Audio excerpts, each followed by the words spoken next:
Muy buenos días. Yo soy Lila B., directora del Instituto México del Wilson Center aquí en Washington, D.C.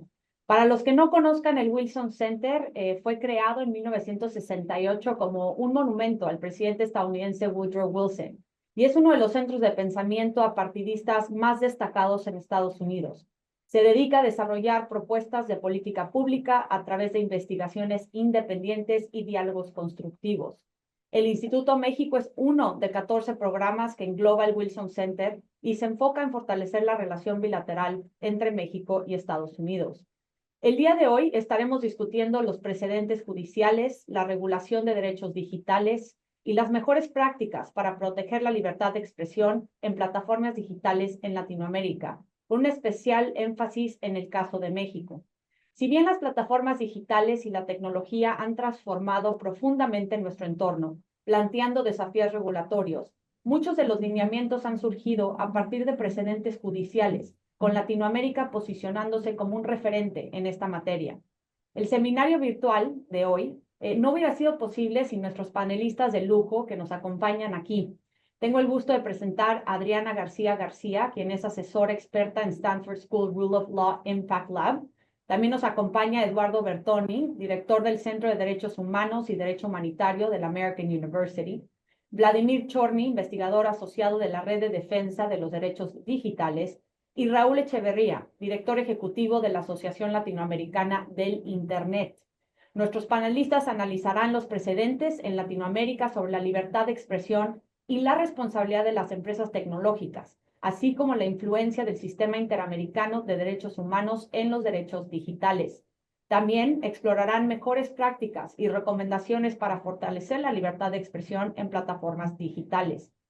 Finalmente, en México, este debate ha cobrado relevancia a medida que la Suprema Corte analiza la responsabilidad de las plataformas digitales como intermediarias.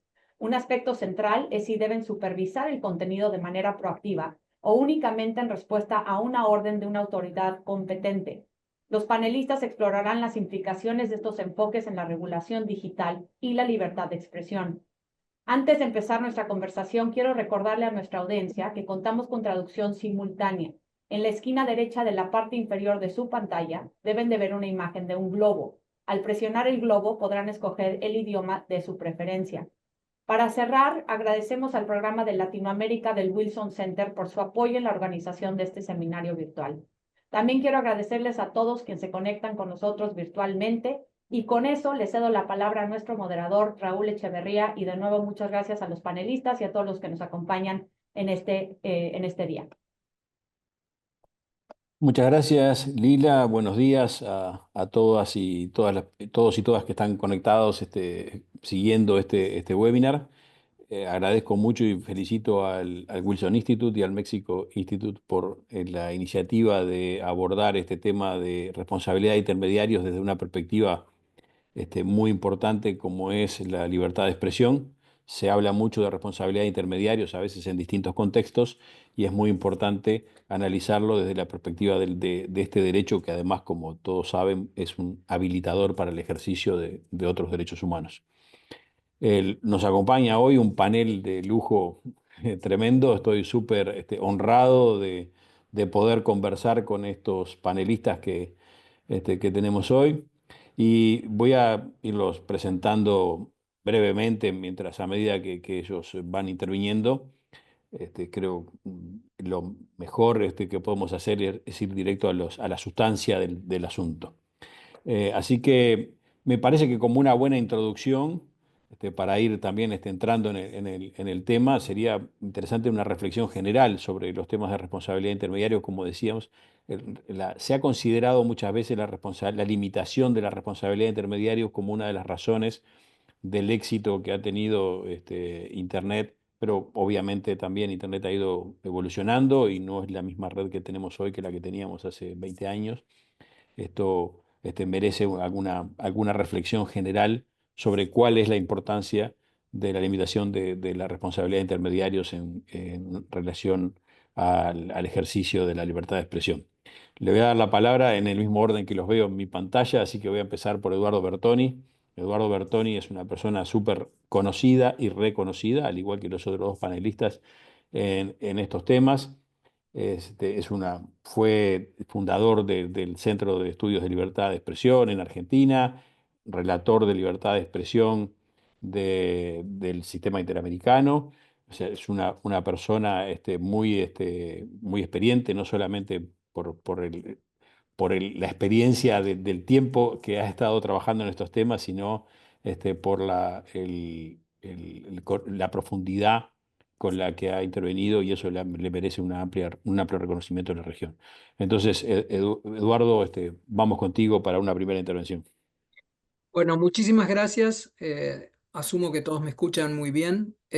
Muchas gracias por la invitación al Winston Center y al Mexico Institute. Como se decía, actualmente estoy como director del Centro de Derechos Humanos y Derecho Internacional Humanitario en la Escuela de Derecho de American University. Desde el centro estamos impulsando actividades vinculadas con tecnología y derechos humanos y obviamente el tema de libertad de expresión o privacidad cruzado con los problemas o con el uso de las tecnologías es uno de los temas que estamos... aguárdenme que me entró un mensaje aquí de que tengo que... es uno de los temas, les decía, que estamos abordando. Y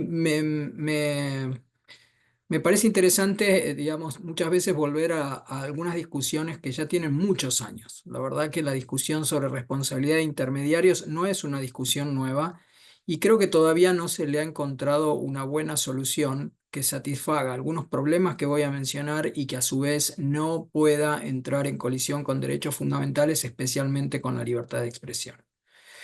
Pero para empezar, un tema que tenemos que dejar claro antes que nada es quiénes son intermediarios, cómo vamos a definir a los intermediarios, porque luego vamos a hablar sobre políticas regulatorias o legislación que eventualmente puede regular a los intermediarios y que tenemos que cuidar que no lesione la libertad de expresión.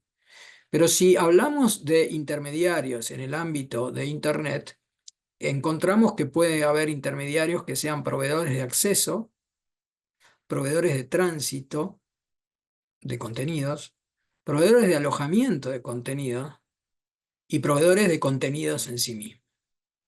Todos ellos pueden ser considerados intermediarios. La pregunta que nos tenemos que hacer es si cuando regulamos en Internet a los intermediarios, los tenemos que regular a todos de la misma manera. Intermediarios en este sentido, cuando yo decía proveedor de acceso, puede ser la compañía que nos provee de Internet, la conexión a Internet. Pero pueden ser también los intermediarios quienes nos garantizan tránsito o quienes alojan contenidos que no han producido o quienes realizan contenido que también han producido. Entonces, creo que la primera llamada de atención es que cuando hablamos de responsabilidad de intermediarios desde un punto de vista jurídico, lo que tenemos que tener en claro es a qué nos estamos refiriendo. En general, la discusión hoy en día tiene que ver con las plataformas en donde hay contenido que las plataformas no han realizado o que reproducen contenidos que han sido realizados por otros. Pero hay algo que tenemos que tener, me parece, en claro, que hay ciertas cuestiones, como por ejemplo proteger los derechos de autor online, detener la pornografía infantil, proteger contra ataques abusivos a la honra, la vida privada, constituyen objetivos que son claramente legítimos y que son problemas que estamos advirtiendo desde hace muchos años en las redes. Pero la regulación mediante la regulación de intermediario puede resultar un tema interesante, importante, pero puede también al mismo tiempo presentar riesgo de sobreprotección. Algo de eso voy a decir brevemente. Nosotros tenemos que apuntar, desde hace muchos años estamos intentando a seleccionar mecanismos legales de regulación que atiendan estas preocupaciones, que son preocupaciones sociales, que son preocupaciones de los hacedores de las políticas públicas, pero que al mismo tiempo reduzcan al máximo los riesgos nocivos que esas regulaciones pueden provocar en el ejercicio de la libertad de expresión. Cada uno de estos objetivos que yo he mencionado presenta retos particulares en atención a que son diversos los intereses de expresión que están potencialmente afectados. Entonces, Estos riesgos de sobreprotección, como decía yo, pueden afectar valores de expresión distintos. Y entonces los mecanismos de regulación serán posiblemente distintos. ¿Qué quiero decir con esto? Que una regulación de intermediario que atiende el problema de la pornografía infantil puede no ser el mismo mecanismo regulatorio que atienda ataques a la honra o la reputación.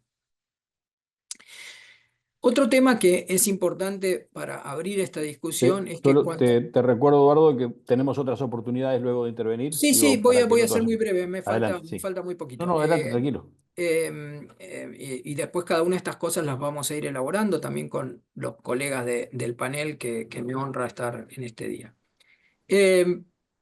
Cuando hablamos de la responsabilidad de intermediarios, tenemos, digamos, primero tenemos una suerte de catarata o de escalera, si ustedes quieren, ascendente o descendiente, que está desde el creador del contenido, luego el intermediario y luego el usuario, ¿no? Entonces, cuando se habla de responsabilidad de intermediarios, la primera idea jurídica que ha nacido es la inmunidad absoluta. La inmunidad absoluta del intermediario. El intermediario, que es el que está en el medio entre el usuario y entre el creador del contenido, por eso yo les decía esta escalera, el creador del contenido, el intermediario, ya sea como lo definamos al principio que dije quiénes podían ser intermediarios, o el usuario. Un primer criterio jurídico es la inmunidad absoluta. El intermediario nunca tiene responsabilidad. Este es un criterio jurídico que existe en los Estados Unidos para algunas cuestiones menos, para todas las cuestiones diría yo, menos para cuestiones vinculadas con propiedad intelectual. Podemos ampliar eso. Luego está el otro extremo, que es el que a mí me parece el que puede generar más problemas y riesgos de sobreprotección, como decía, que es la idea jurídica de responsabilidad objetiva. Esta idea jurídica parte de considerar que Internet es una cosa riesgosa, y entonces todo lo que ocurre en Internet puede ser riesgoso y que por eso cualquier intermediario es responsable por cualquier cosa que ocurra en Internet. ¿Mm? Esto es un criterio de responsabilidad objetiva que se ha intentado en muchas ocasiones avanzar en ese tipo de regulación, pero que para mi modo de ver es la peor regulación posible porque genera, como decía, sobreprotección y puede generar problemas que afecten la innovación y que afecten que se creen nuevos mecanismos o nuevos intermediarios, sobre todo en países en desarrollo. Y luego tenemos dos formas de responsabilidad que de alguna manera son responsabilidad subjetiva, ¿sí? La responsabilidad subjetiva, que podemos decir el intermediario es responsable y hay que ver qué conocía respecto de ese contenido que puede ser un contenido ilegal, de estos problemas que yo mencionaba más temprano, y lo que se llama la inmunidad condicionada. La inmunidad condicionada es el famoso notice and take down. Yo te avisé y no bajaste el contenido. Estas son las formas regulatorias que tenemos. Ahora, para cerrar, desde hace muchos años, el Sistema Interamericano de Derechos Humanos y en alguna medida Naciones Unidas y en alguna medida algunos organismos en Europa y en África han mencionado a partir de declaraciones conjuntas de relatores especiales de libertad de expresión que los intermediarios no pueden ser responsabilizados. Y voy a leer textualmente lo que dijeron en esta declaración que tiene muchísimos años, pero que todavía no ha sido desdicha, por decirlo de alguna manera.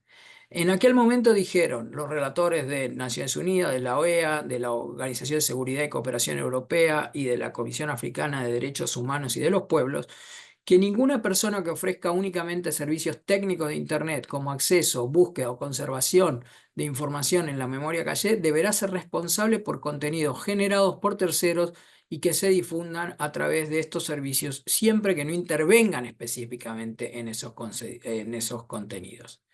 Y agregaron, debe considerarse la posibilidad de proteger completamente a otros intermediarios, incluidos los mencionados en esta declaración, que la podemos buscar y conversar, respecto de cualquier responsabilidad por contenidos generados por terceros, en las mismas condiciones que ha establecido el Sistema Interamericano de Derechos Humanos. Y acá lo importante, como mínimo, no se debería exigir a los intermediarios que controlen el contenido generado por usuarios y no deberían estar sujetos a normas extrajudiciales sobre cancelación de contenidos que no ofrezcan suficiente protección para la libertad de expresión, como sucede con muchas de las normas sobre notificación y retirada que se aplican actualmente.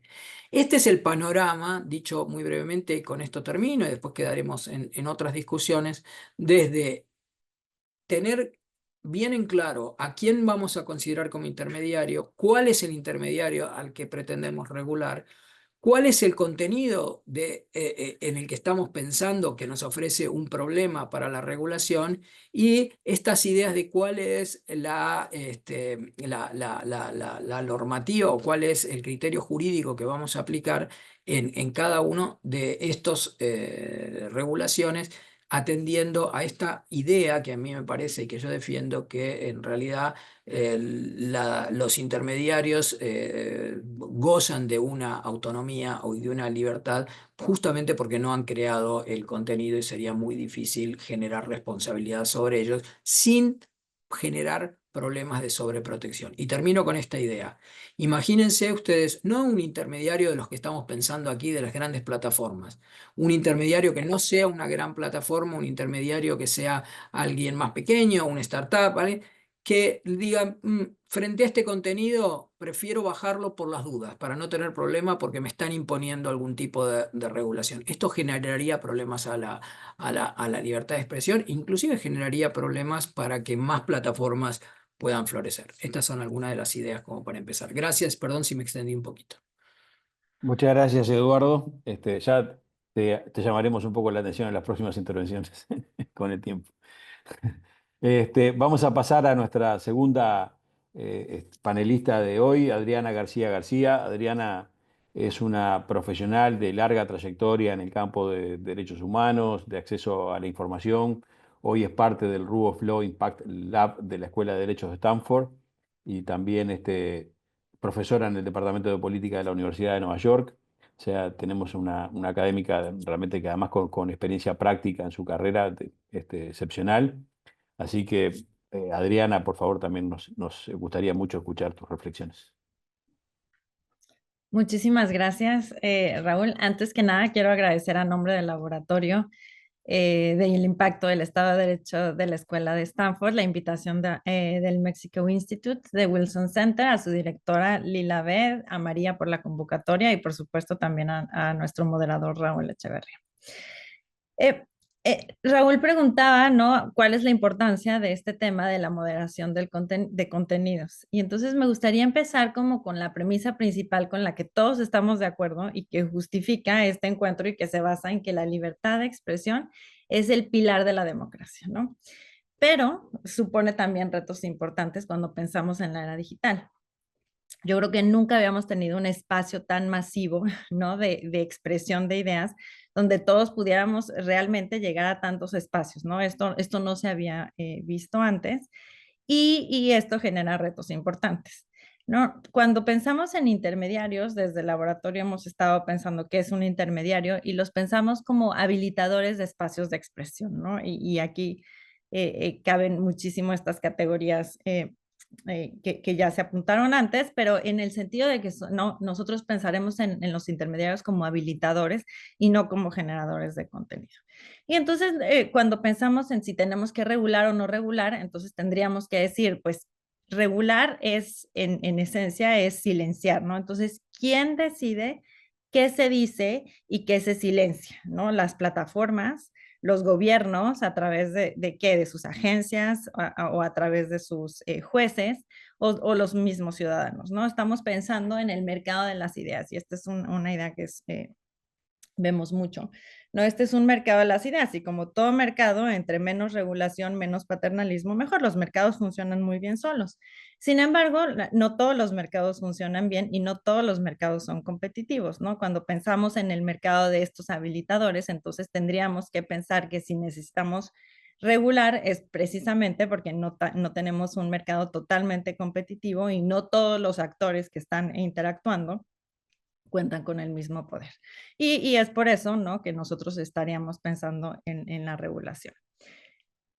Estamos viendo varios intentos, ¿no? Tenemos, como bien se decía, el intento de sobreregular, ¿no? Y el intento de no hacer nada, ¿no? Dejar que esto funcione. Sin embargo, siempre tenemos que sopesar derechos, ¿no?, distintos, ¿no? Si bien el derecho a la libertad de expresión es un derecho súper importante, ¿no?, y al que se le ha dado mucho peso, sobre todo en países como los Estados Unidos, también lo es que existen determinadas excepciones. Sin embargo, desde el laboratorio hemos hecho énfasis en la importancia del marco de responsabilidad como elemento clave para garantizar un equilibrio de protección de derechos, ¿no?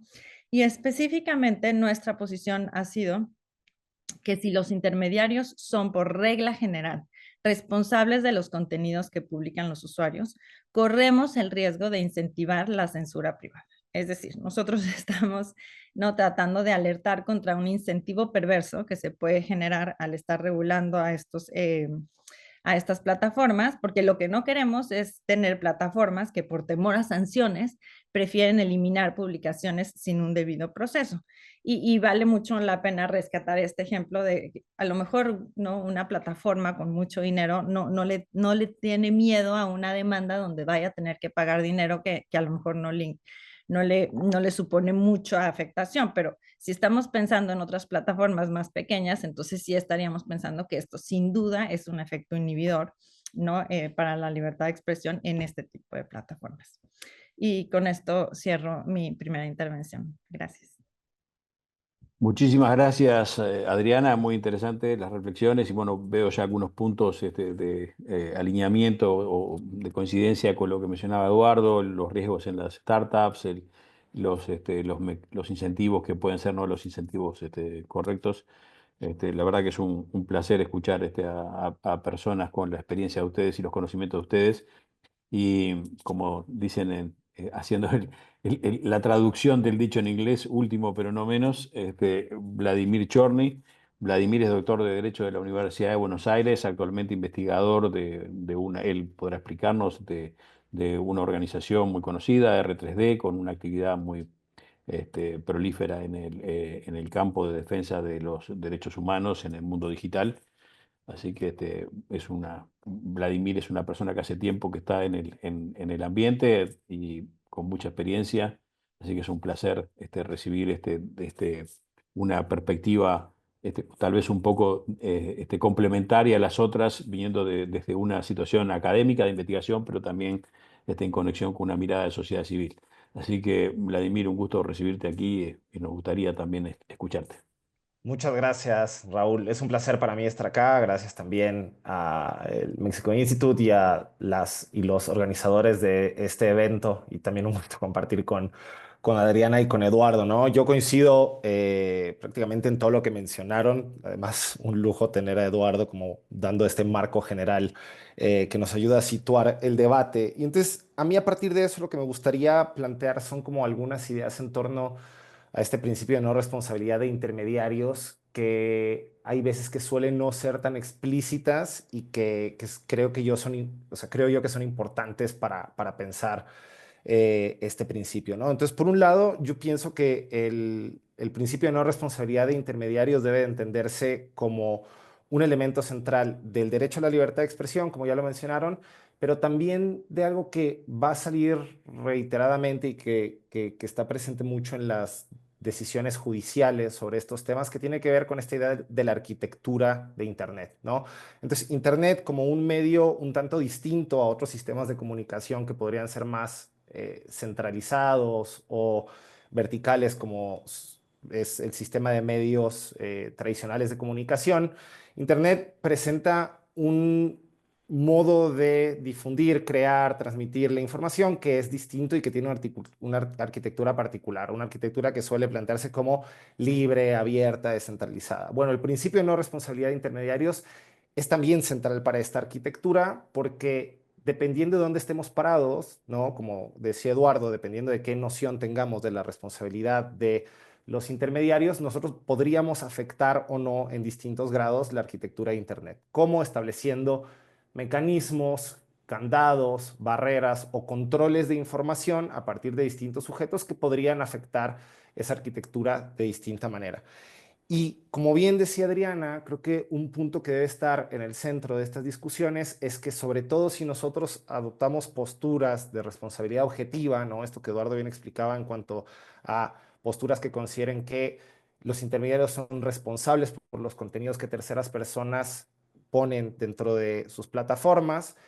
Entonces lo que nosotros vamos a estar haciendo es, y podríamos decirlo casi que de manera directa o en términos generales, establecer un sistema de censura privada, ¿no? Que se va a materializar de distintas maneras y en distintos grados. Yo me animaría incluso a ir un poco más allá de lo que decía Adriana, de se generan incentivos, porque yo creo que en la práctica lo que uno puede ver y constatar sin mucho miedo a equivocarse es que se establecen efectivamente mecanismos de censura privada, porque cuando nosotros establecemos estos sistemas de obligación objetiva normalmente van acompañados de tipos de activación de esas medidas, que son estos que Eduardo bien refería en cuanto a la declaración sobre libertad de expresión e Internet del 2011, como los mecanismos de notificación y retirada, con los cuales, por el simple hecho de que una persona usuaria escriba, mande una carta, active algún dispositivo dentro de la plataforma o el mecanismo de notificación que tenga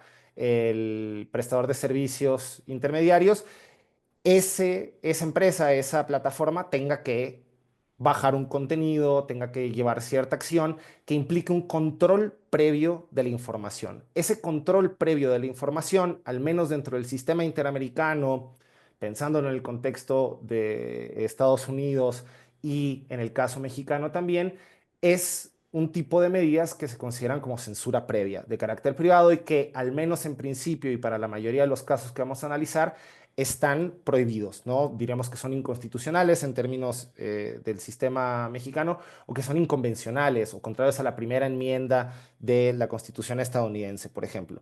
Pero esto no significa que hablar de la no responsabilidad de intermediarios genere un sistema ilimitado, ¿no? Y de hecho, algo que vamos a ver es que el principio de no responsabilidad de intermediarios no solo no es ilimitado, sino que funciona también como un intermediador de un montón de principios y derechos que son fundamentales para la democracia. Hablar de no responsabilidad de intermediarios no significa que el derecho al honor o que el principio de no discriminación y de igualdad quedan directa o automáticamente desplazados, sino que se articulan de cierta forma en la cual el principio de no responsabilidad de intermediarios funciona como una especie de marco interpretativo, nos dice cuál es la relación que tendrá la libertad de expresión en Internet frente al derecho al honor, que se requerirá, por ejemplo, para que haya casos en los cuales si una autoridad competente considera que se trata de expresiones que son iguales a contenidos ilegales, entonces se ordene a ese intermediario a tomar medidas correspondientes que protejan el derecho al honor o que protejan ese espacio de no discriminación. Pero, de nuevo, solo para situarlo así como un punto de partida, es importante pensar que este principio de no responsabilidad de intermediarios se puede articular de distintas maneras. Y también, como para meter un poquito el contexto global, ¿no? Sobre todo ahora que distintas plataformas de servicios digitales relacionados con la libertad de expresión, como Meta o como X, antes Twitter, han tomado una postura frente al derecho a la libertad de expresión que podríamos considerar cuestionable desde distintos lugares, entender que el principio de no responsabilidad de intermediarios no significa tampoco una carta blanca que permita que las empresas que están relacionadas en este sentido pueden hacer lo que sea y moderar de cualquier manera o intervenir de cualquier manera o no en ciertos discursos, porque al ser un principio que tiene limitaciones, exige la toma de acciones de esas plataformas, incluso en ciertos discursos y prácticamente sin ninguna discusión. Y lo mencionaba bien Eduardo también, discursos como pueden ser la difusión de contenidos de abuso sexual infantil o lo que normalmente históricamente se considera como pornografía infantil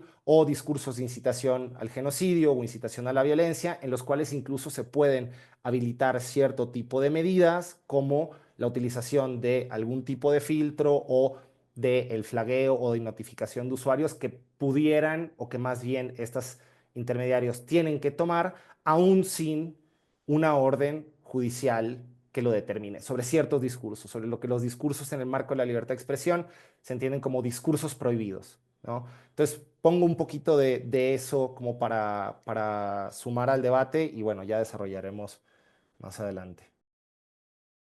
Eh, Muchísimas gracias, Vladimir, y escucho atentamente. Aquí estoy, como decía antes, aprendiendo mucho de ustedes.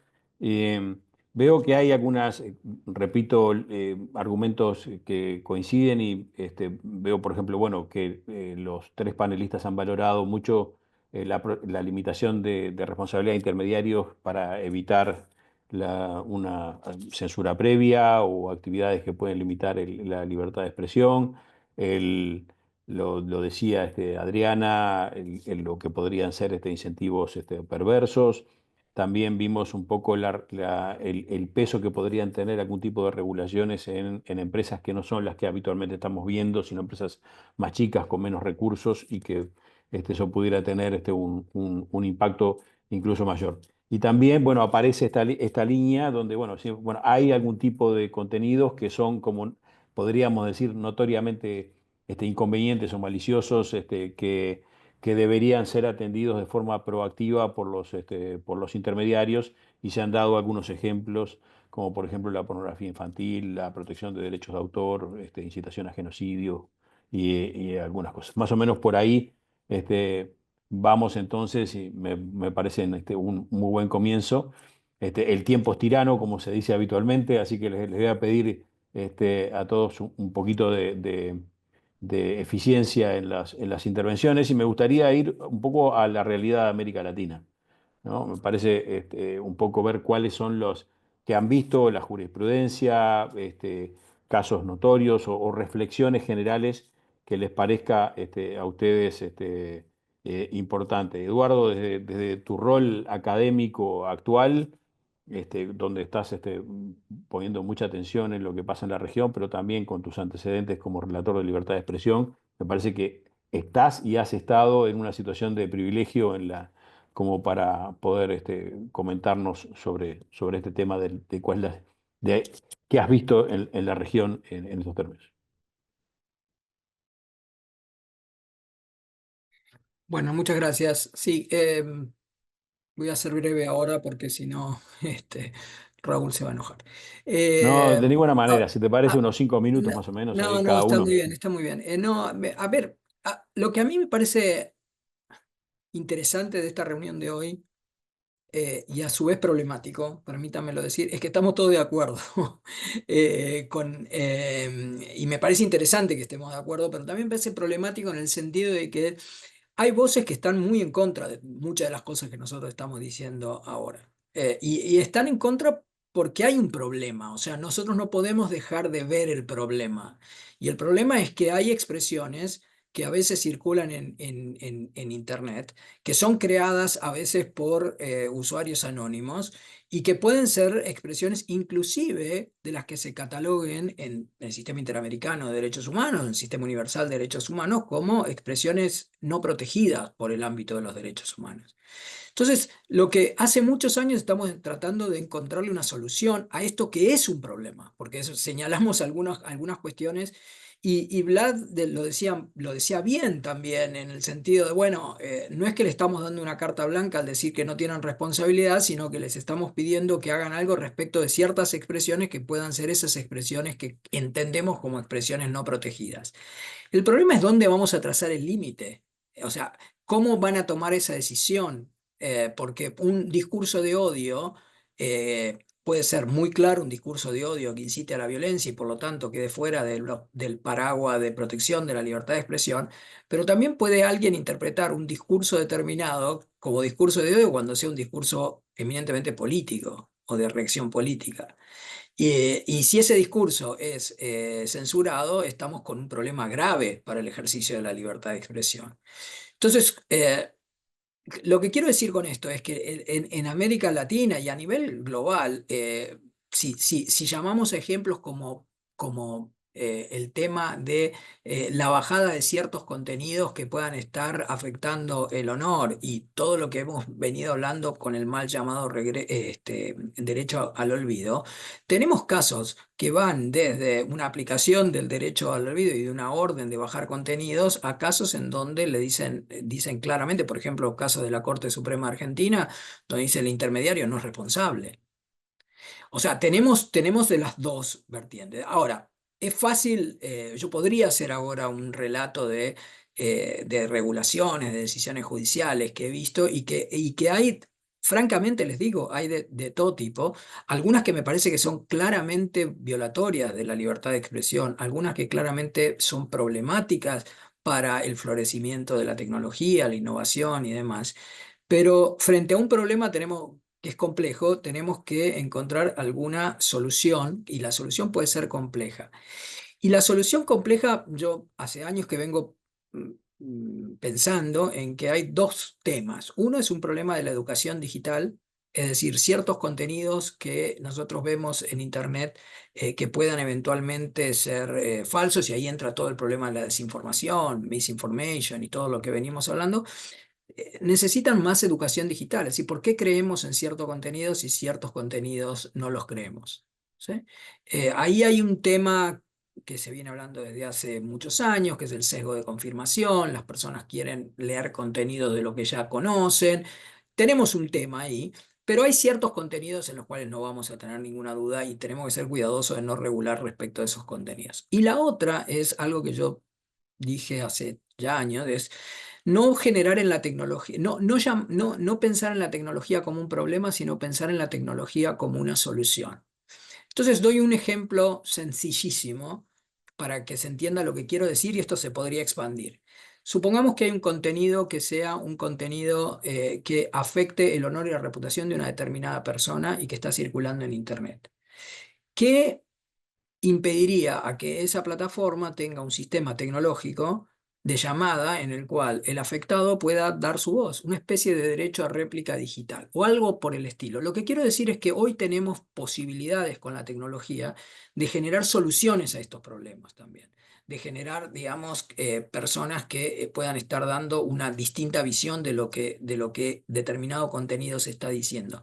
Y esto a la larga nos lleva a mayor libertad de expresión y no menor libertad de expresión vía, como bien catalogaba Adriana, censura y censura privada, que a mí me provoca escozor, y me provoca escozor a veces a través de algo que podemos hablar sobre el final, que es todas las medidas regulatorias o amenazas de regulación que se están dando sobre lo que llamamos moderación de contenido. Y es un poco un eufemismo, porque la moderación del contenido es un filtrado del contenido, una propuesta de filtrar contenido, y es una propuesta de censura. Habría que decirlo, digamos, claramente. Y paro ahí. Muchísimas gracias, Eduardo, y la verdad que dejas mucho para pensar. Adriana. Gracias. Gracias, Eduardo. La verdad es que, como tú bien dices, existen varios, ¿no? Varios ejemplos de decisiones en América Latina respecto de este tema. Nosotros desde el laboratorio, la misión del laboratorio es trabajar en temas de democracia, ¿no? Y los temas que selecciona el laboratorio son temas que son pilares de la democracia, por eso trabajamos la libertad de expresión. En un caso que se va a decidir pronto en la Suprema Corte de México, presentamos un amicus junto con Artículo 19, en el que justamente hablamos de este tema y hablamos de la moderación de contenidos, ¿no? Y de los peligros que puede generar una regulación en la que sea responsables a las plataformas por la eliminación de contenido sin una orden judicial previa. Y en este amicus, que además es público y que después, de hecho, puedo compartir el link, tenemos varios, analizamos, hay una sección de experiencia comparada donde analizamos algunos casos, ¿no? Por ejemplo, tenemos la Corte Constitucional de Colombia, ¿no? Que reiteró su postura de que las plataformas de Internet no son directamente responsables. Tenemos el caso de la Corte Suprema de Justicia de la Nación de Argentina, ¿no? Donde también se reitera esta parte en la no responsabilidad. Tenemos, pues no es de la región, pero también la Suprema Corte de India, ¿no? Y tenemos pues el caso quizá más extremo, que es en Estados Unidos, ¿no? De América, que en la ley de decencia en las comunicaciones establece que ningún proveedor usuario de un servicio informático interactivo será tratado como editor o altavoz de cualquier información facilitada por otro proveedor de contenidos informativos, y esto quiere decir que las plataformas no son responsables. Me parece aquí que, como bien lo decía Vladimir, no se trata de regular o no regular, ¿no? Me parece que nuestro punto, el punto principal es quién debe ser el encargado de eliminar contenidos o de decidir qué contenidos se eliminan o no. Y aquí nos tendríamos que ir como que el ente que pueda para nosotros parecer el más imparcial o el que menos intereses va a tener, ¿no? En censurar o no censurar. Y por eso a nosotros nos parece que darle esta responsabilidad a las plataformas es también darles demasiado poder, es darles un poder cuando nosotros no sabemos si se tratan de actores imparciales. Es más, sabemos que no son actores imparciales porque no tienen que ser, son plataformas, son negocios y ellos tienen sus propios intereses, ¿no? Cuando pensamos en imparcialidad, pues obviamente lo primero que se nos viene a la cabeza es un juez, ¿no? Un juez, porque los atributos principales de los jueces es que tienen que ser imparciales, tienen que ser independientes, y qué mejor que una entidad independiente e imparcial tome estas decisiones donde tienen que generar un test tripartita, que tienen que ver si está establecido en ley, que si es una finalidad legítima, que si es razonable, que si es proporcional, ¿no? Y por eso me parece que hemos estado rondando esta idea de que son los jueces los que tendrían que emitir una orden y con base en esa orden las plataformas eliminar o no contenidos. Pero también la realidad como bien lo dice Eduardo, es que efectivamente hay problemas, ¿no? Y hay decisiones que se tienen que tomar en el momento. Y hay discursos que ya sabemos y tenemos muy claro que son claras excepciones a la libertad de expresión y que no tenemos que ir, ¿no? A una censura ex post, sino a una censura ex ante. Es un poco esta idea de ya sabemos cuándo pedir perdón y cuándo pedir permiso. La idea es estos temas, ¿no? De cuando no son claros, ¿no? No se refieren a este tipo de discursos, ¿no? Muy claros y específicos, ¿quién tiene que tomar la decisión? Y es aquí donde surgen los problemas. Gracias.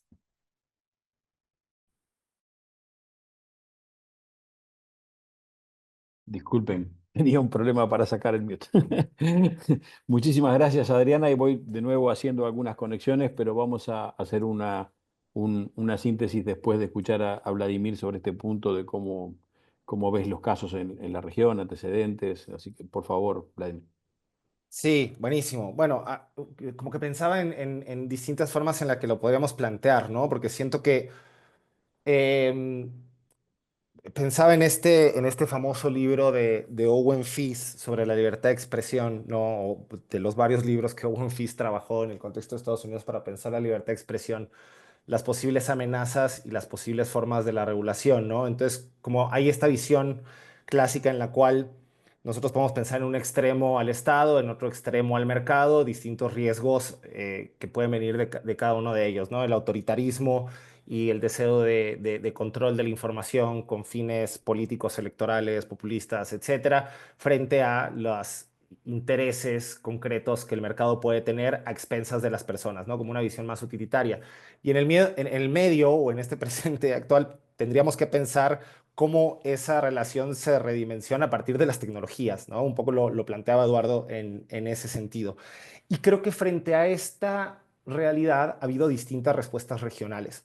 Y para partir de la pregunta, o más bien para intentar hacer frente a esta pregunta sobre la posible regulación de este principio y antecedentes, fallo, etcétera, está bueno pensarlo desde eso, ¿no? Está bueno pensar distintos contextos históricos, políticos, sociales y las respuestas que desde ciertas regiones se han dado a eso.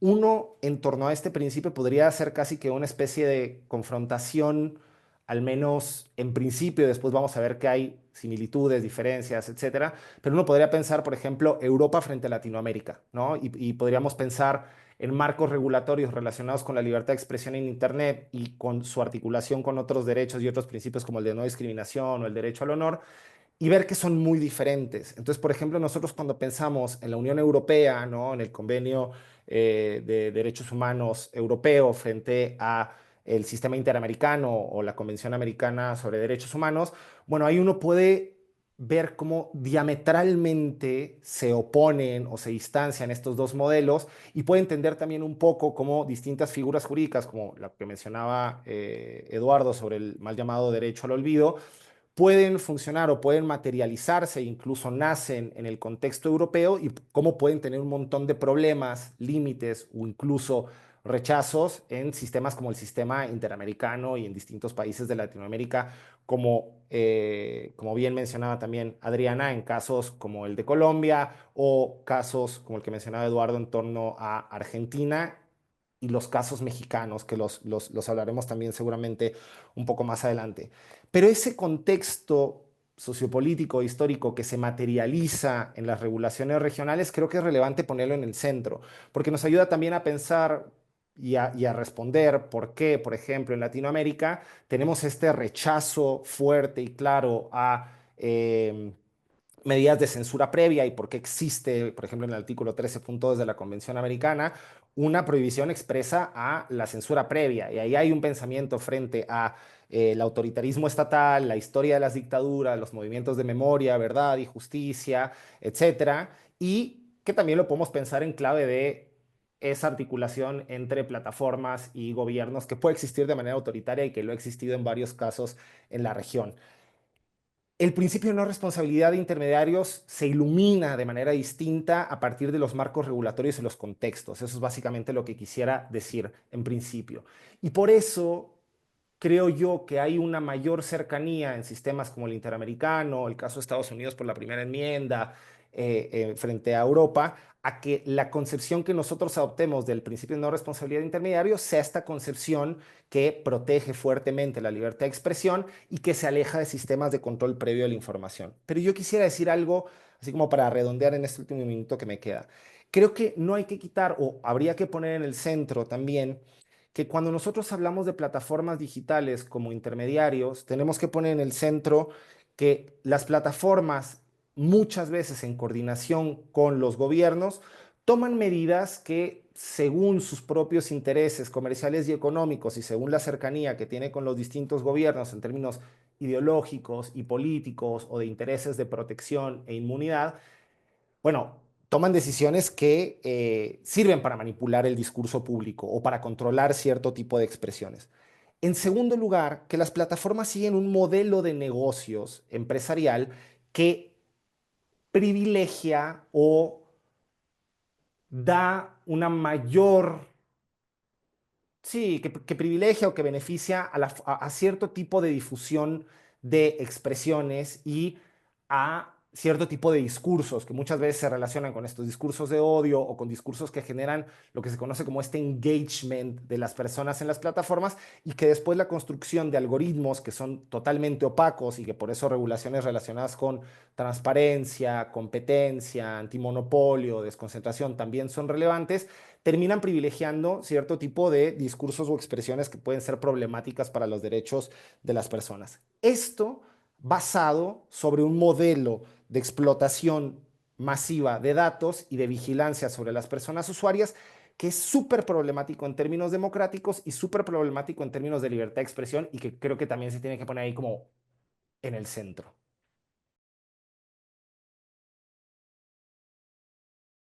Muy bien, muchas gracias a los tres. Este, Estoy aquí, digo, la verdad, fascinado con la conversación y aparte han ido un poco más allá de lo que hubiéramos esperado, así que les agradezco mucho por todos los contenidos. Me parece que, bueno, se habló de que la limitación de responsabilidad de intermediarios no significa necesariamente dar una carta blanca a los intermediarios. Me gustó el comentario de Eduardo de que este es un problema complejo, de que hay un problema y que el problema seguramente requiere soluciones complejas, más allá de una simple limitación o censura previa. Es interesante la reflexión de, de Adriana también en cuanto a veces cómo la obligación de moderación de contenido puede terminar con un efecto contrario al buscado, al darle más poder al intermediario, un poder que no necesariamente quiere para controlar esos contenidos.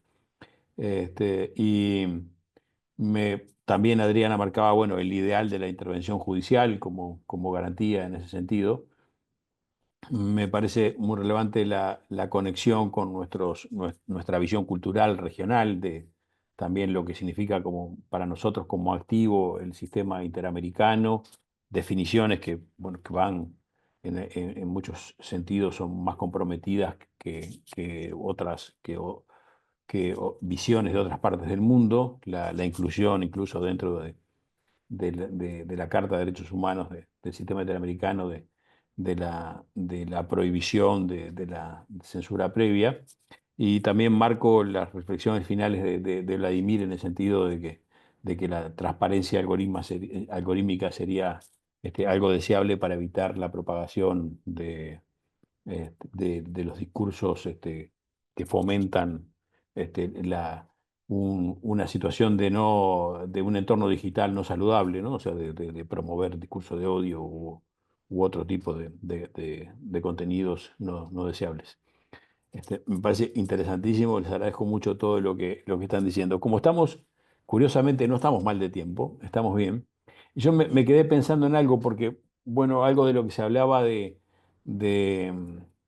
en cuanto a la necesidad de la proactividad, a veces en, en la moderación de ciertos contenidos, o vamos a no utilizar la palabra moderación porque me gustó lo que marcaba Eduardo, de que esto puede ser un eufemismo de censura, ¿no?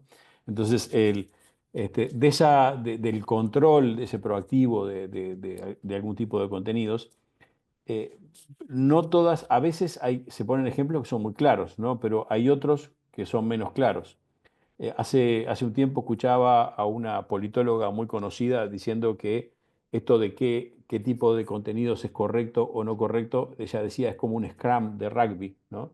Hay fuerzas que empujan para un lado o para otro y dependiendo del momento, de nuestro momento, de los tiempos, como decía Vladimir, de ese contexto cultural y político, bueno, ese centro puede desplazarse hacia un lugar u otro, ¿no? Entonces, probablemente lo que hoy pensamos que es objetivamente malo, hace 10 años no lo era, o dentro de 10 años no lo será, o sea, son cosas que varían en el tiempo.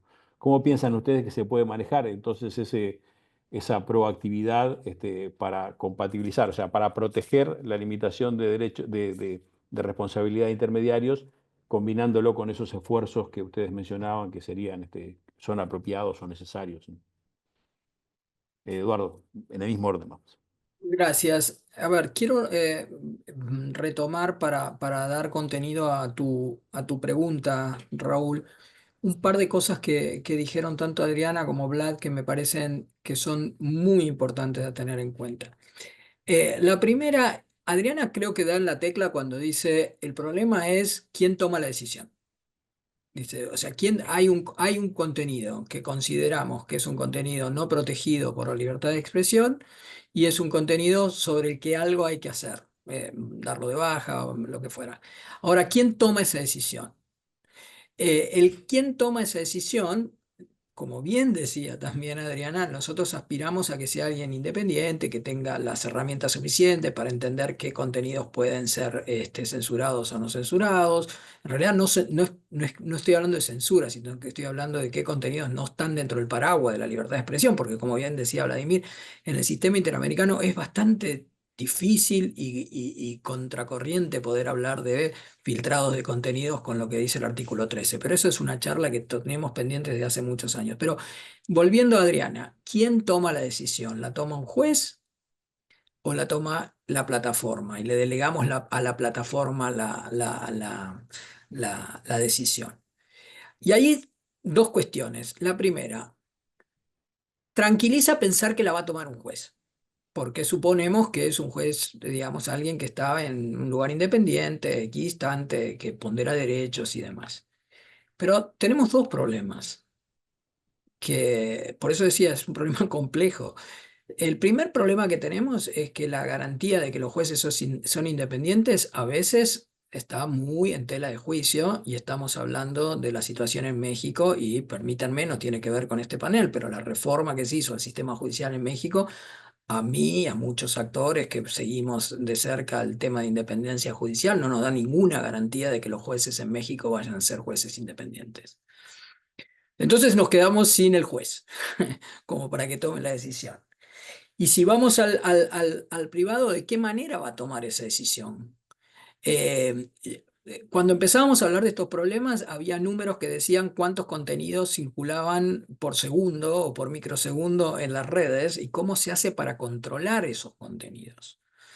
Y esos contenidos en un principio se podían controlar de alguna manera humana, hoy ya es todo algorítmico.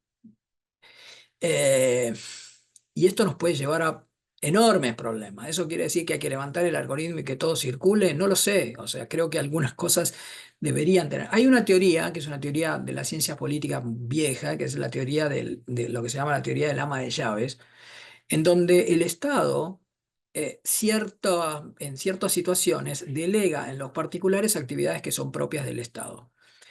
Actividad propia del Estado sería modular los contenidos cuando esos contenidos no son propios del ejercicio de la libertad de expresión. Como no lo puede hacer el Estado, se lo delega al particular.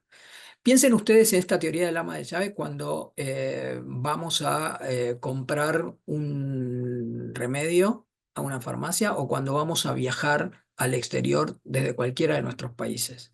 Cuando nosotros llegamos al mostrador de la aerolínea y queremos viajar a un país que requiere visa, lo primero que nos va a pedir, o que requiere una vacunación, lo primero que nos va a pedir un privado, porque es un privado, el agente de la aerolínea es un privado, nos va a pedir el pasaporte y que le mostremos la visa.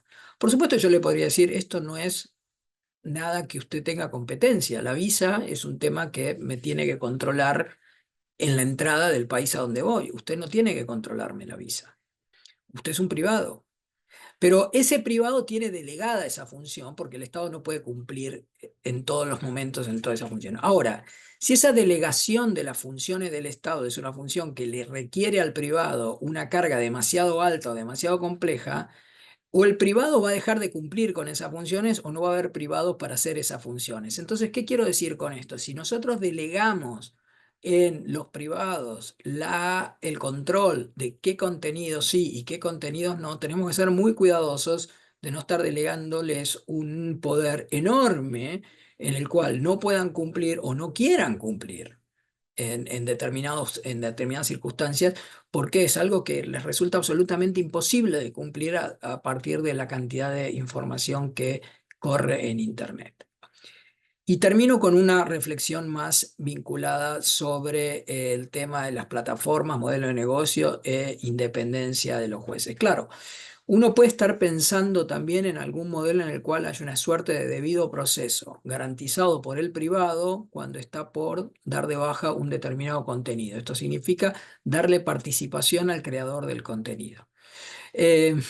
A mí lo que me preocupan de todas estas soluciones, inclusive las soluciones judiciales, es la velocidad con la que corre la información. La velocidad con que corre la información hace que sea casi ilusorio el ejercicio de estos derechos, me parece. Y en ese sentido yo soy, por convicción y por digamos, fundamentos que puedo dar, yo soy en general favorable a un principio que alguna vez lo llamé indubio pro libertad de expresión. En caso de duda, que haya libertad de expresión. Con todos los riesgos que corremos en una sociedad democrática. Y termino con una, si me permitís, Raúl, con una cuestión más que me parece interesante en esta discusión. En la historia de la humanidad, siempre que tuvimos tecnologías nuevas, que eran disruptivas, que podían ser complicadas y demás, tuvimos avances regulatorios que a lo largo de los años vimos como avances regulatorios absurdos, ridículos y que no cumplieron con ningún objetivo.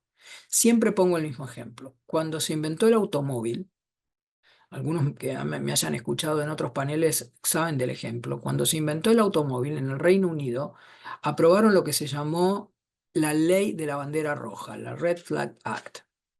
La Ley de la Bandera Roja obligaba a quien tenía un automotor a contratar a un ser humano que caminara delante del automotor con una bandera roja, para advertir a todos los transeúntes que venía un automóvil que era muy peligroso. ¿Cómo puede ser que una máquina esté transportando gente y cosas? Esto nos va a matar, esto va a generar accidentes, esto va a dejar sin trabajo a los que tienen caballos, a los que crían caballos. Entonces se generó esta ley, la ley de la bandera roja, y hay fotos, o sea, lo pueden encontrar, googleen Red Flag Act. ¿Y cómo vemos esa regulación hoy? Absurda. Regulaciones absurdas, cuando hay nuevas tecnologías, hay muchas. El problema es cuando esa regulación absurda empieza a afectar derechos. y en nuestro caso cuando empieza a afectar libertad de expresión. Por eso yo llamo a la calma, a la ponderación y a una reflexión muy seria cada vez que estamos proponiendo este tipo de regulaciones. Muchas gracias, Eduardo, y muy probablemente te cite en el futuro con el Red Flag Act. Adriana, vamos contigo. Muchas gracias. Sí, también me encantó el Red Flag Act. Y es verdad, ¿no? Esto nos pasa y de repente ahorita todos estamos que AI nos va a matar y que va a acabar con el mundo. Me parece algo muy similar. Eh, muchas gracias, Eduardo. Coincido con todo lo que dijiste. Respecto de las cuestiones que resaltaba Vladimir, ¿no? Creo que estas plataformas nos ponen en evidencia una serie de problemas, ¿no? Y que podríamos categorizar. Pero es bien importante de verdad hacer esta disectomía de problemas, ¿no? Porque si nosotros queremos resolver todos los problemas que generan las plataformas a través de la moderación de contenido, estamos perdidos, ¿no? Entonces, sin duda tenemos un problema de falta de transparencia, sin duda tenemos un problema con los algoritmos, pero creo que tenemos que distribuir nuestras batallas y utilizar distintas herramientas al momento de atacar cada una de ellas, ¿no? Específicamente, la regulación de la moderación de contenidos no nos va a llevar a disuadir prácticas monopólicas por parte de los intermediarios, ¿no? No nos va a hacer más transparente el sistema. Eh, la cuestión de la masividad de la información es una cuestión que se tiene que tomar en cuenta, ¿no? O sea, si nosotros vamos a estar dependiendo de un juez para tomar la decisión, uno, primero que nada, tendría que pensar en este contexto de qué juez es un juez verdaderamente imparcial, le va a estar dando más poder al Estado, ¿no? Del que nosotros nos queremos proteger típicamente en Latinoamérica, o le va a dar más poder al agente privado que le dé más dinero, es corrupto, no es corrupto, ¿no? Entonces, todo esto lo tenemos que tomar en cuenta.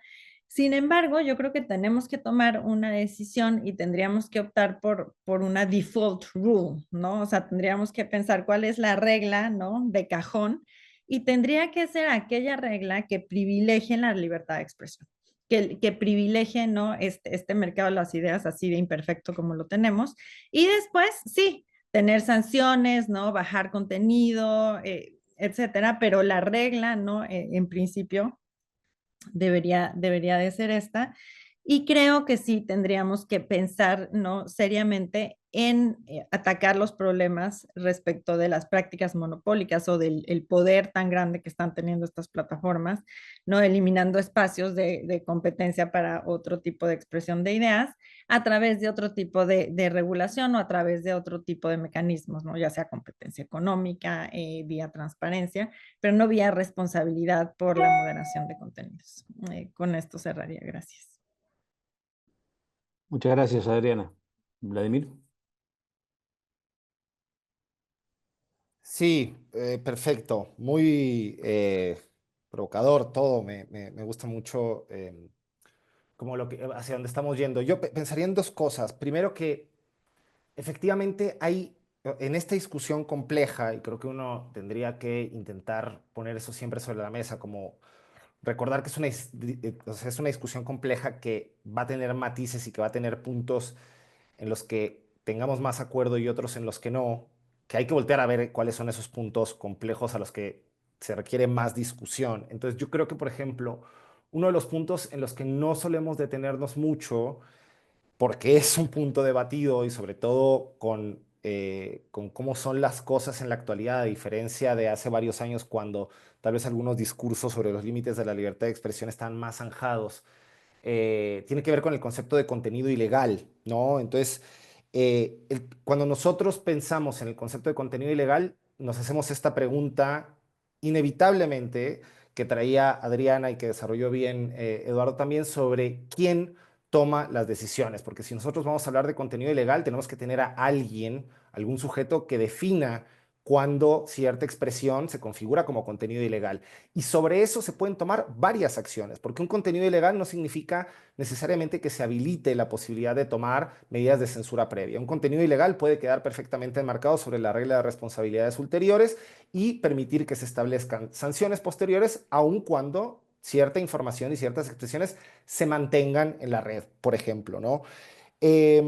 Pero también la noción de contenido ilegal nos permite hacer frente a ciertas pulsiones que, en mi opinión, son más bien de carácter autoritario, que tienen que ver con lo que yo muchas veces denomino como una visión moralista de la democracia, o una visión moralista del debate público y de la libertad de expresión, ¿no? Que son todas estas visiones que consideran que hay ciertas formas de expresión o ciertos discursos que dañan el honor o la reputación de la persona y que de manera automática esas expresiones pueden traducirse como contenidos ilegales.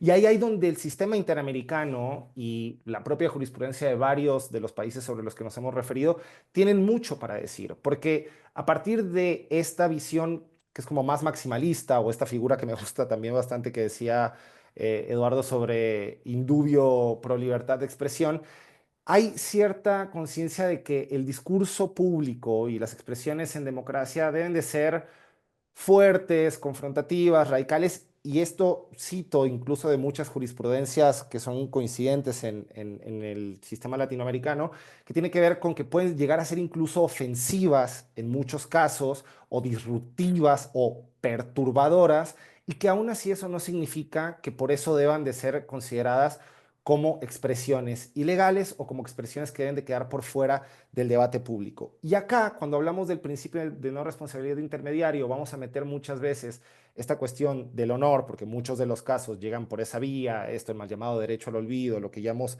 señalado, con algo que, al menos en el caso de Richter en México y otros casos que después podríamos señalar, tienen que ver con lo que yo denomino como algo así como la falacia del totalitarismo del honor, y que tiene que ver con esta idea de que cuando nosotros reconocemos que debe establecerse una visión moralista en la cual son los sujetos y tal vez no un juez, o después podemos discutir sobre cuál es la autoridad y cómo la configuramos para que tome las decisiones sobre cuándo un contenido es ilegal, pero cuando no estamos ahí y que son los particulares que se sienten ofendidos o porque son ciertos sujetos que se sienten atacados en su honor los que deben decir cuáles son los límites de la libertad de expresión, pareciera que se establece esta falacia, que es una falacia non sequitur en términos de la preponderancia del derecho al honor, en la cual del hecho de que pudiera ser que el derecho al honor o la reputación de una persona sufriera algún tipo de daño, no se sigue que la libertad de expresión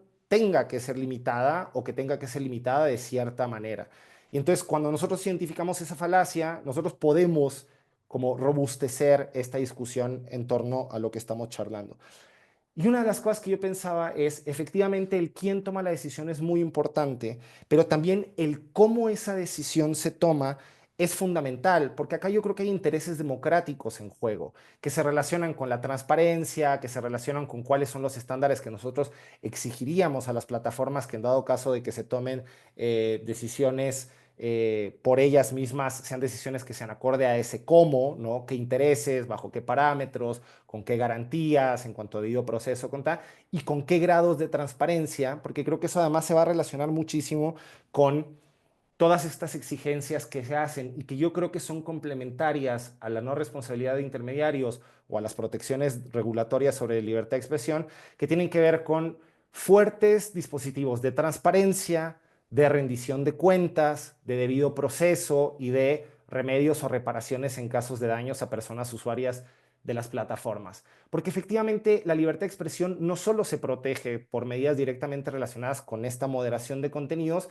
sino como con un andamiaje complementario en términos de transparencia que nos permita saber cómo lo están haciendo las plataformas, cuándo, en qué casos por solicitudes de autoridades, con base en qué esas solicitudes de autoridades, y cuándo incluso, como ponía bien el ejemplo Eduardo, pueden ser decisiones pedidas por una autoridad competente, un juez, pero que no cumplan requisitos de imparcialidad, autonomía, justificación, etcétera, y que tal vez por ese cómo nosotros podríamos decir y deberíamos decir en términos de coherencia argumentativa o consistencia argumentativa, decir, bueno, no, si es una orden judicial, que es una orden autoritaria, autointeresada, que no cumple con los requisitos de la libertad de expresión, las propias plataformas deberían poder tener al menos la posibilidad de, en principio, rechazar esa solicitud porque no cumple con esas garantías de cómo un contenido debería ser bajado.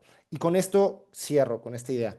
Yo creo que cuando hablamos de estas discusiones sobre regulación antimonopólica, competencia, desconcentración de mercados, lo que yo pondría en el centro es, tomando en cuenta algo que decía Adriana, ¿no? Efectivamente, yo creo que las regulaciones antimonopólicas, o más bien las regulaciones sobre moderación de contenidos automáticamente no van a generar competencia o no va a generar desconcentración o etcétera. Pero cuando lo pensamos justo al revés, es cuando creo que podemos encontrar muchas respuestas al respecto de cómo fortalecer y proteger la libertad de expresión.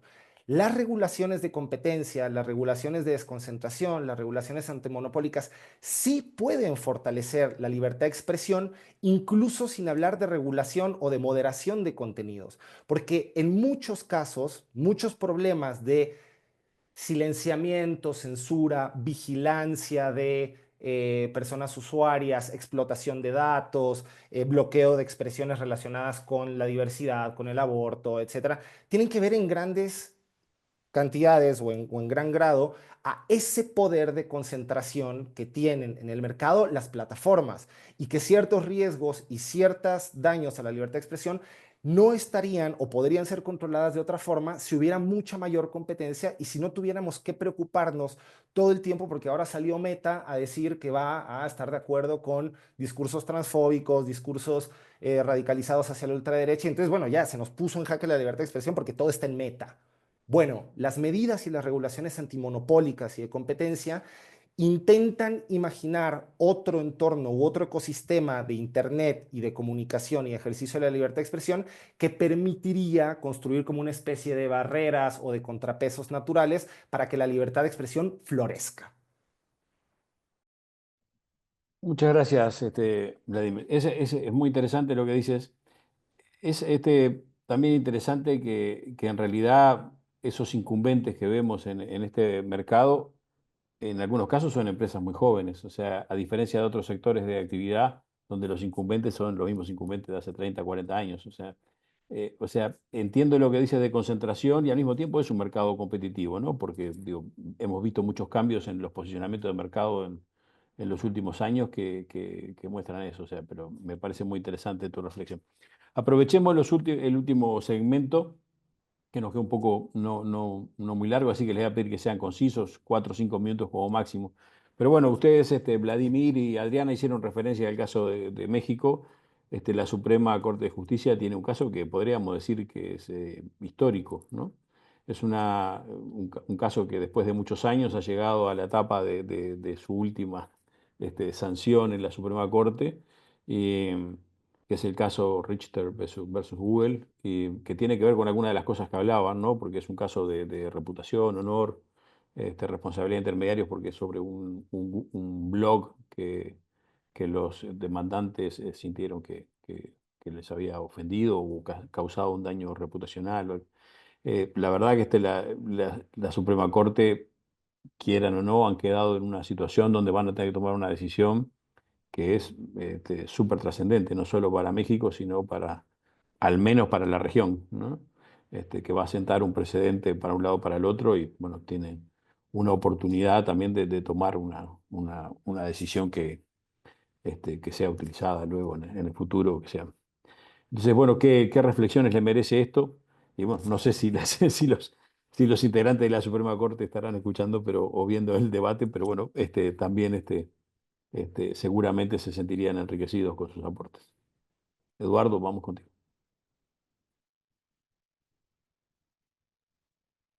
Yo la verdad que hablé bastante, así voy a dejar a mis colegas del panel para tocar más el caso de México. Yo, digamos, valoro las decisiones de las Cortes Supremas de todos nuestros países, pero como siempre digo, primero tenemos que también contrastarlas con otras decisiones que han ocurrido. Entonces, no una decisión que venga ahora, por supuesto, va a afectar un mercado importante como es el mercado, podría afectar un mercado importante como es el mercado mexicano.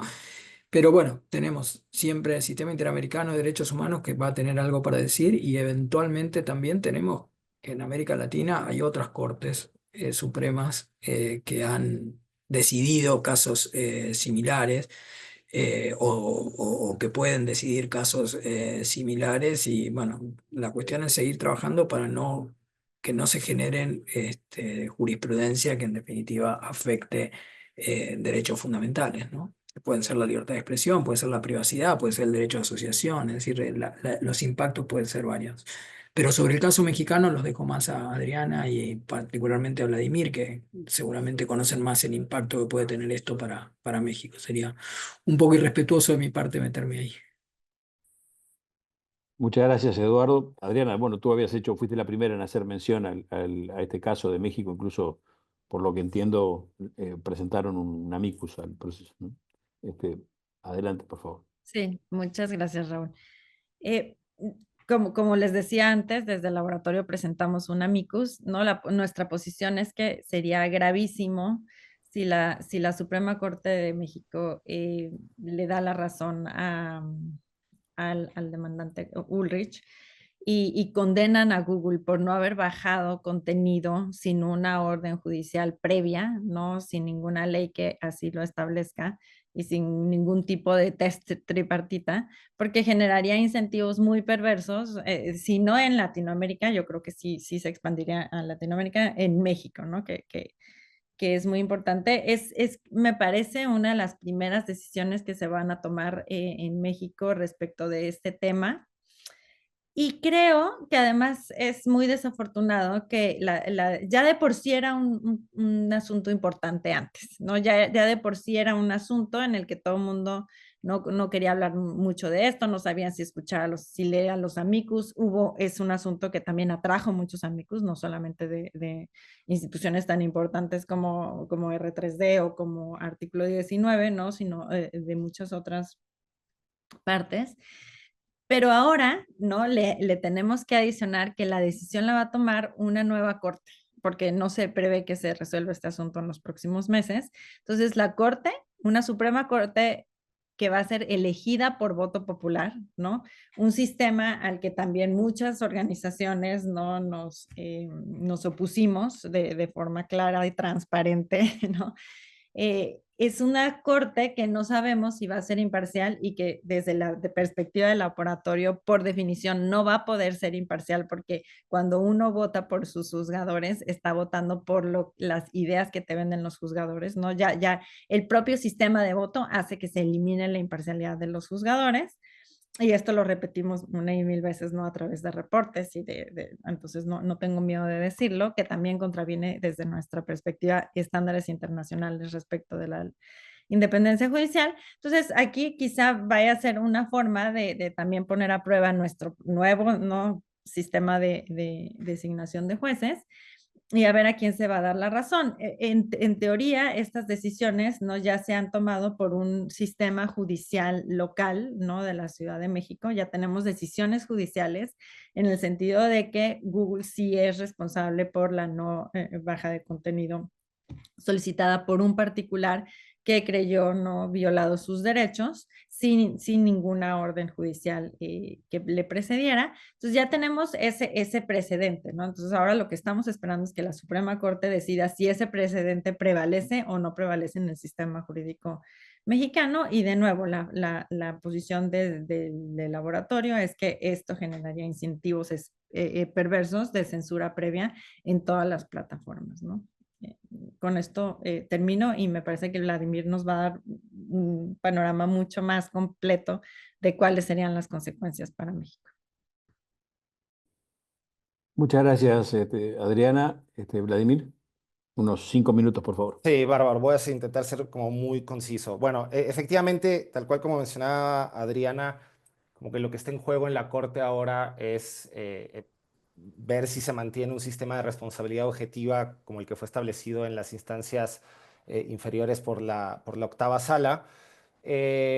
Nosotros también presentamos un amicus para este caso en el que argumentamos varias de las cosas que hemos discutido y no me detendré mucho en esto, pero sí quisiera hablar de dos precedentes complementarios, uno que siento que es fundamental y que ojalá fuera retomado por la Corte, ahora debería en principio retomarse, y uno un poco anterior a ese, ¿no? En principio, del caso que estoy hablando es un caso que se resolvió a finales del año pasado, el 27 de noviembre, que es el amparo en revisión 767-2023. Es un amparo que resolvió la segunda sala y es un amparo también que involucra a Google como motor de búsqueda en un caso en el que el demandante pedía que se responsabilizara como intermediario por contenidos de terceros por una nota que había subido un medio de comunicación, una nota relacionada con una figura pública, con temas relacionados con corrupción, etcétera, un tema de interés público, en el que aparecían datos personales del hijo de esta persona. Entonces, bajo ese argumento decían, bueno, ya hay datos personales que son sensibles, que son protegidos, estoy ejerciendo un derecho de posesión de datos y tú tendrías que desindexar. Un argumento ahí medio complejo, no tan preciso técnicamente, pero ese era el argumento. Y en ese caso, la segunda sala de la Suprema Corte, afortunadamente, resolvió por defender el principio de no responsabilidad de intermediarios de manera muy contundente. Y para hacerlo, de manera feliz para nosotros, retomó un precedente, que es el precedente del amparo en revisión 341 de 2022, que es de noviembre de 2022, que fue un caso que nosotros ganamos frente a la primera sala de la Suprema Corte, en el que nosotros impugnamos por inconstitucional una disposición que se agregó al Código Civil de la Ciudad de México en la cual se establecía un derecho al olvido post-mortem, ¿no? Un derecho al olvido que se podía ejercer por una albacea cuando una persona había fallecido.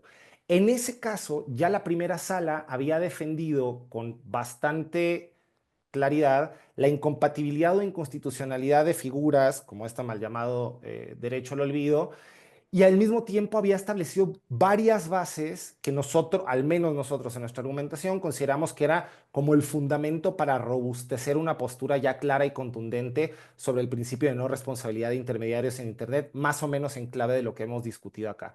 Bueno, en este caso que resuelve la segunda sala a finales del año pasado, la sala explícitamente retoma el fallo de la primera, retoma el caso que nosotros ganamos del derecho al olvido post-mortem, para decir que los intermediarios que únicamente hagan tratamiento de datos de cierto tipo, pero que no intervengan en esos contenidos, es decir, que no creen contenido, que no editen ese contenido, no pueden ser considerados como responsables por esos contenidos, ¿no? Prácticamente es como una definición clásica en este sentido de compatibilidad con la libertad de expresión del derecho al olvido. Pero además, al hacerlo de manera muy explícita y contundente, y ojalá esto fuera retomado en el fallo definitivo del caso Richter, aun cuando yo coincido totalmente con Adriana de los riesgos y con Eduardo sobre la pérdida del principio de imparcialidad del Poder Judicial en la actualidad, pero ojalá se tomen estos precedentes. Pero lo que hace es que la segunda sala reconoce que el principio de no responsabilidad de intermediarios es consustancial y fundamental para el derecho a la libertad de expresión en Internet. Es decir, que los considera como casi como una amalgama en la cual hay uno, o más bien uno no podría existir sin el otro, ¿no? Pero además en este caso establece, digamos, va un poco más allá la segunda sala, creo yo, aunque después podemos discutir por qué ese principio podría ser problemático, pero establece un criterio de extraterritorialidad o de jurisdicción y competencia por parte de los tribunales judiciales frente a empresas que no están domiciliadas en el país, que es básicamente establecer un criterio por el cual muchas de las empresas, Google, Meta, Twitter, etcétera, muchas veces no rendían cuentas o decían que no estaban obligadas por el derecho nacional de distintos países porque están domiciliados en California, por ejemplo, ¿no? Entonces decían, bueno, ustedes, sus leyes no aplican a nosotros, entonces nosotros no rendimos cuentas ante ustedes y era difícil litigar. Bueno, la segunda sala es contundente y establece este criterio de territorialidad por presencia en territorio y efecto de los servicios que prestan las plataformas en el país, para decir básicamente que Google tenía que cumplir con las leyes de protecciones de datos en el país, ¿no? En particular la Ley General de Protección de Datos en competencia de los particulares, ¿no? Entonces, esto lo que hace es también abrir una puerta de discusión que yo creo que es interesante y que es poderosa en términos de responsabilidad a intermediarios, porque si bien establece una posibilidad de hacer que rindan cuentas, al mismo tiempo respeta este principio fundamental del principio de no responsabilidad de intermediarios para todos estos casos relacionados con libertad de expresión.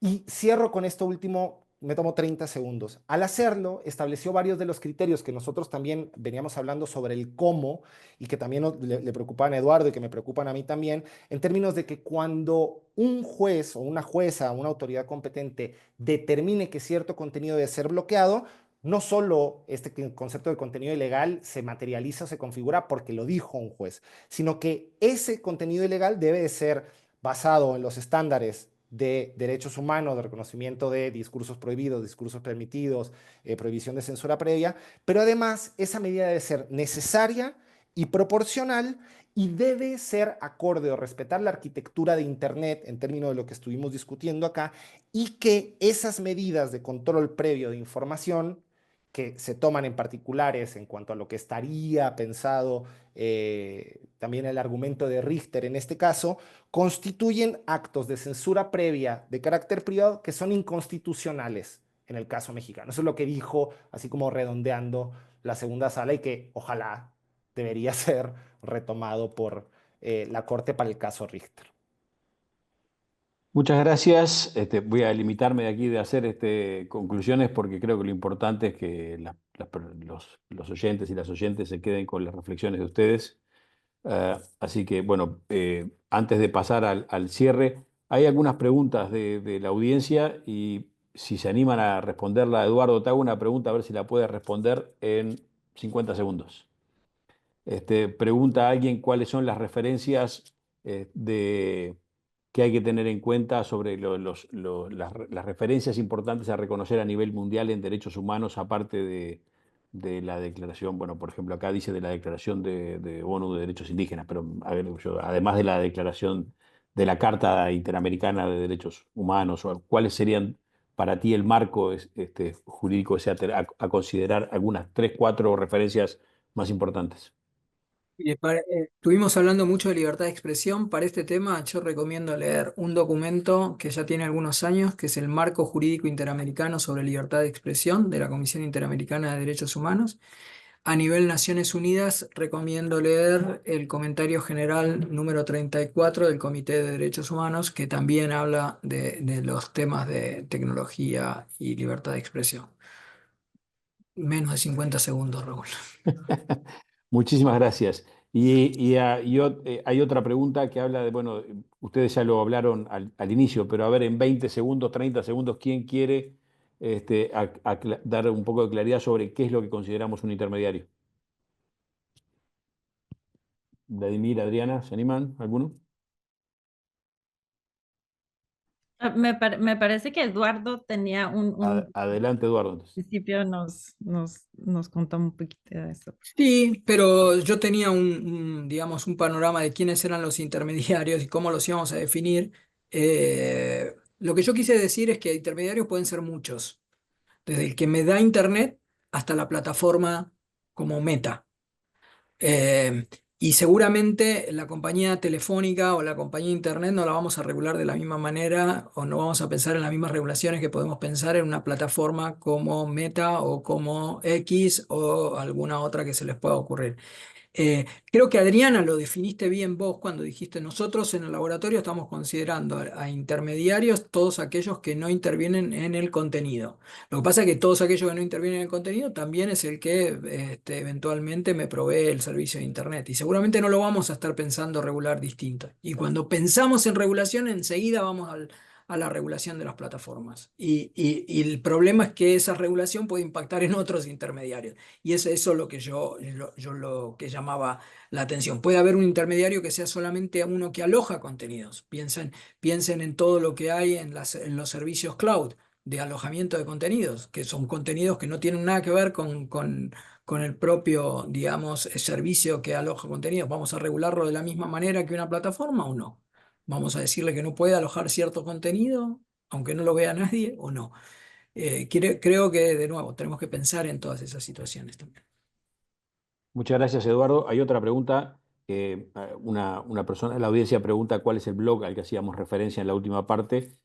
No da el tiempo para continuar, tenemos que cerrar, pero es muy fácil. Richter versus Google, lo buscan en internet y van a encontrar abundante información, incluyendo las referencias al blog inicial que dio lugar a todo este proceso.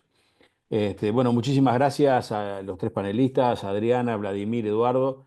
He intentado que sean las opiniones de ustedes las que dirijan y manejen la conversación. Me he limitado a moderar y escucharlos muy atentamente, a aprender mucho de ustedes. Me pareció súper interesantísimo, enriquecedor todo el debate. Muchas gracias nuevamente al Wilson Institute, al Mexico Institute por la organización. Así que solamente despedirnos y espero que haya sido de provecho para la audiencia. Muchas gracias nuevamente a los tres. Hasta luego. Muchas gracias, hasta luego, que estén muy bien. Un placer. Gracias, hasta luego.